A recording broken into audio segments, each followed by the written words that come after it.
तर तुम्हाला असं वाटलं असेल की या पोरांना पनिशमेंट दिली म्हणून हे पोरं स्टेजवर आहे, तर असं काय नाही.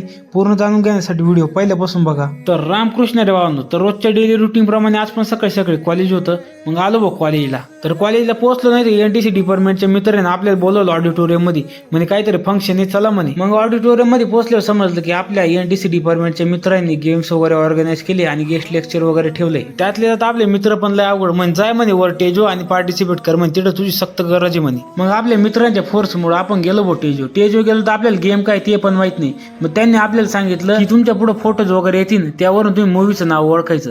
मग त्यामध्ये एक मुलींची टीम आणि एक मुलांची टीम होती. आणि मुलांच्या टीम मध्ये मित्रांच्या आग्रहापोटी आपल्याच हातात माईक दिला. चायला म्हणलं आता झालं बाई, आपलीच चांगली जिरवली बरं का यांनी.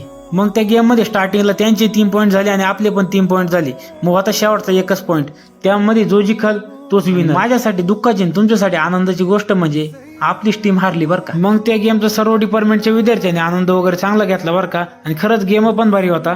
मग त्यानंतर आले हो मान्यवर आले. मग प्रिन्सिपल सरांनी आपल्या पतंगराव कदम साहेबांच्या फोटोचं पूजन वगैरे केलं आणि त्यानंतर आलेल्या गेस्टने दीप वगैरे लावली आणि आलेल्या मान्यवरांचा चांगला सत्कार वगैरे केला आणि मेन कार्यक्रमाला सुरुवात झाली.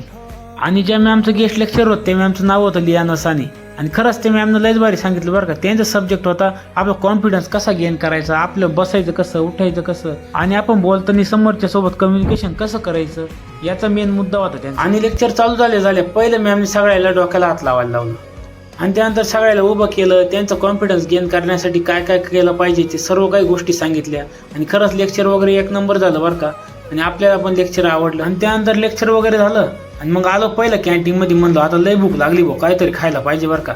मग मस्तपैकी कॅन्टीन मध्ये नाश्ता वगैरे केला. आणि कसा वाटला आजचा आपला ब्लॉग हे कमेंट मध्ये नक्कीच सांगा. आणि परत एकदा रामकृष्ण हरी.